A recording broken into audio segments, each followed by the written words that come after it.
So, type 2 diabetes. Type 2 diabetes is also known as non-insulin dependent diabetes mellitus. इसके अंदर आपकी body में ज़रूरी नहीं है कि इंसुलिन बनना कम हो रहा हो, at least in the initial stages. आपकी बॉडी में इंसुलिन भी बन रहा है, वो सेल्स तक पहुंच भी रहा है, लेकिन somehow it is not activating the pathway to the fuller extent, जिसकी वजह से you have more circulating insulin and ultimately more circulating glucose.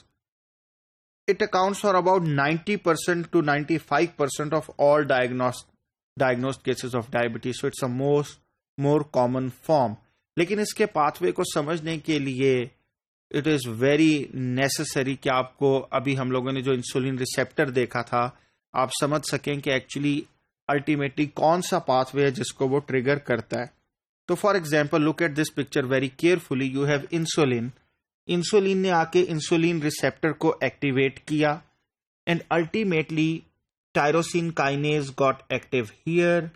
Tyrosine kinase ने अल्टीमेटली क्या करना है कि उसने बेसिकली एक प्रोटीन को जो GSK3 थी जो इनएक्टिव थी उसको एक्टिव कर दिया, और जैसे ही उसने इसको एक्टिव कर दिया it will take glycogen synthase और उसको वो एक्टिव कर देगी.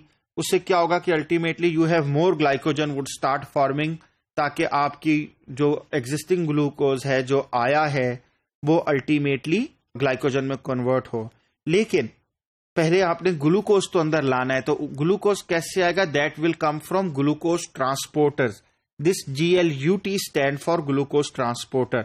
सो ग्लूकोज वो क्या करता है, ये प्रोटीन अगेन फॉस्फोराइलेशन से ही मॉनिटर करेगी कि ये जो ग्लूकोज ट्रांसपोर्टर 4 है वो अल्टीमेटली जाए, प्लाज्मा मेम्ब्रेन को एक्सपोज हो, ग्लूकोज को अंदर ले, and once glucose comes inside then ultimately it will get converted into glucose 6 phosphate.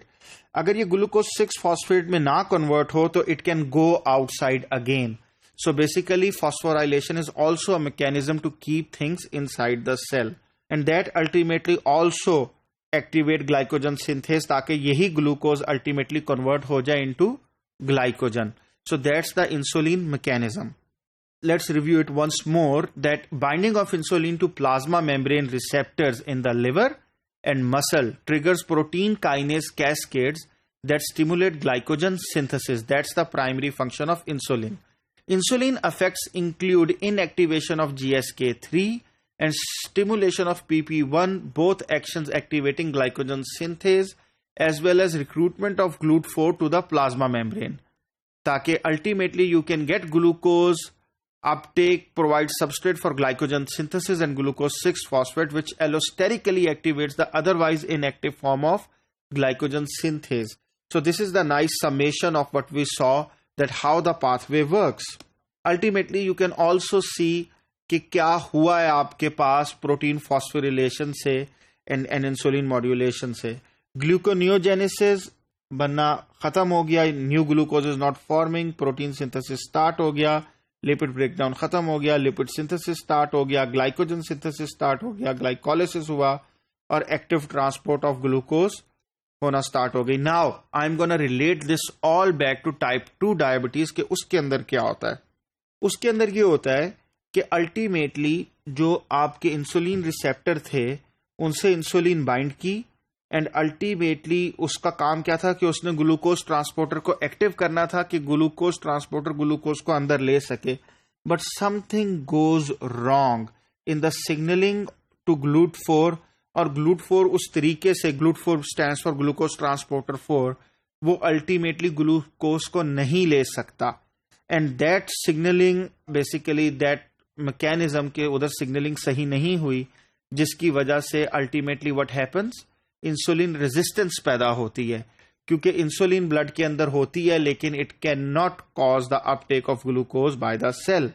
In this way cells fail to use insulin properly and the need for insulin rises.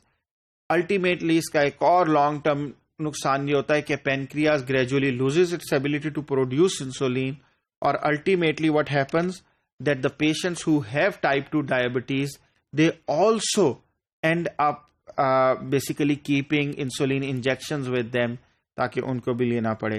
It is associated with older age, obesity, family history of diabetes, history of gestational diabetes, impaired glucose metabolism, physical inactivity, and race ethnicity. One of the easier basically way to control type 2 diabetes is to do a lot of exercise.